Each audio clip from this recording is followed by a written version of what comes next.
Hi, Scary Recaps here. Today, I'm going to explain the movie Yellow Brick Road from 2010. Beware of spoilers. One morning in 1940, the entire populace of Friartown, New Hampshire follows a path which led north into the wild.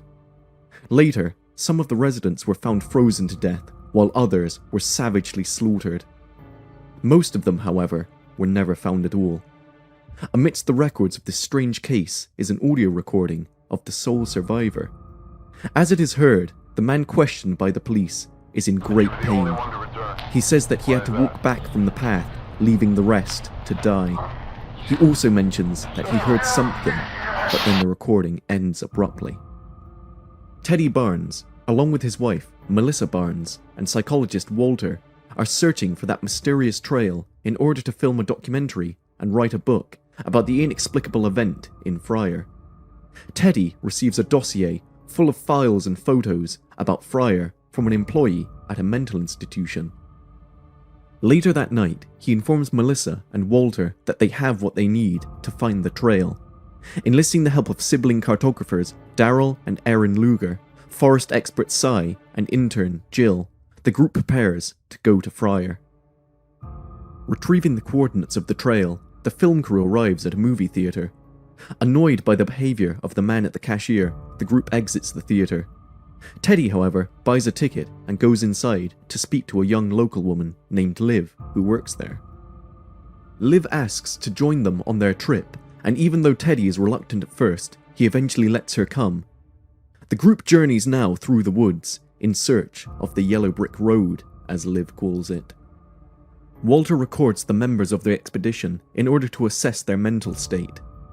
During the night, one of the crew finds a hat in a tree and the rest study it. The next day, as the group carries on, Liv is interviewed about the unexplained disappearance of Friar's residents. Liv says that the people who followed the path north in 1940 took only their special occasion clothes with them. The GPS device of Jill malfunctions, showing completely unrelated locations. The crew hears a familiar melody that appears to come out of nowhere. At night, Teddy proposes that the group go back. The majority refuses, despite Walter's concerns. Liv mentions that the vague music they're hearing is the same music that the townfolk of Friar were listening to the day they disappeared.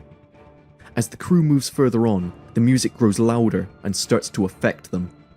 Walter continues to examine the crew, even though no one knows where exactly they're going. Daryl and Erin are having problems figuring out the numbers regarding the distance that they're covering each day. Disorientated and nearly exhausted, they decide to have a little feast to calm their nerves. The music, however, grows louder, and in the morning, Erin and Daryl argue bitterly about the hat Daryl is wearing. Erin takes off his hat, and Daryl chases her. The rest of the group is worried by the commotion, and Walter watches with his camera as Daryl smashes a rock on Erin and brutally tears off her leg. Erin dies of acute bleeding, and Daryl retreats to the woods. Teddy and Cy go after him. They find him and try to calm him down. Daryl agrees to be tied and be brought back to the camp. Teddy watches over him, and they discuss about the number of miles they have made. The music gets even louder and then fades out. Suddenly, a high-pitched, distorted noise pierces their ears and brings them to their knees. They put earplugs in to stand the noise and quickly break camp. In the morning, they come across a human-made scarecrow made from Erin's dead body. Teddy climbs a wooden dam and gets a glimpse of the Yellow Brick Road. Daryl manages to escape and takes the vehicle. The group thinks now about their alternatives. Cy is enraged with this dire situation. Teddy is silent until he proposes to continue their journey north. Cy disagrees, and the group splits. Cy and Liv head south while the rest of the group stay back to follow a different path. That night, Teddy and Melissa are having sex, but later in the morning, Teddy abandons her and his team and decides to follow the trail north. Melissa, Walter, and Jill continue on their own, looking for a way out of this madness. Cy and Liv struggle together through the woods, also trying to escape. Daryl's whereabouts is unknown. Sai warns Liv about the dangerous berries, and Liv eats them, which makes Sai eat them too. They are both now in a trance as they walk through the woods. Meanwhile, Walter tries to comfort Melissa. Jill is starting to go crazy.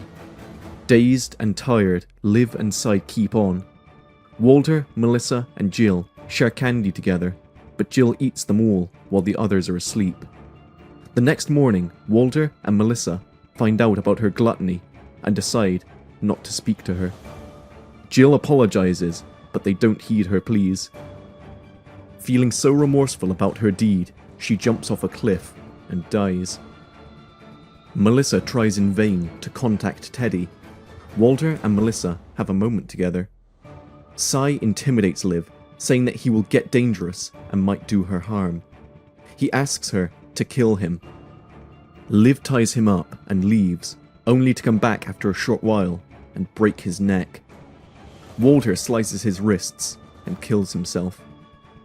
Melissa watches the last message he has left for her in the camera. In the meantime, Teddy continues walking on the North Trail. Melissa tries one last time to talk to Teddy through the walkie-talkie, but all Teddy can hear is distorted noise. Daryl comes up on Melissa and kills her with a machete. Liv eats more of the bad berries. She surprises Daryl and kills him by stabbing him in the neck and lies down, eating more of the poisonous berries. Teddy speaks to Melissa, not knowing that she is dead, and tells her to go home. A mysterious hand is seen then, dragging Melissa's body by the hair. Teddy walks, and after a while, collapses. He crawls through the ground until he reaches a movie theatre, similar to the one in Friar Town. An employee greets him rather rudely and forces him to sit inside. Teddy hears a distorted noise and sees his dead wife transformed into a tree. He hears her saying that this is their home. Teddy cries blood and starts to scream.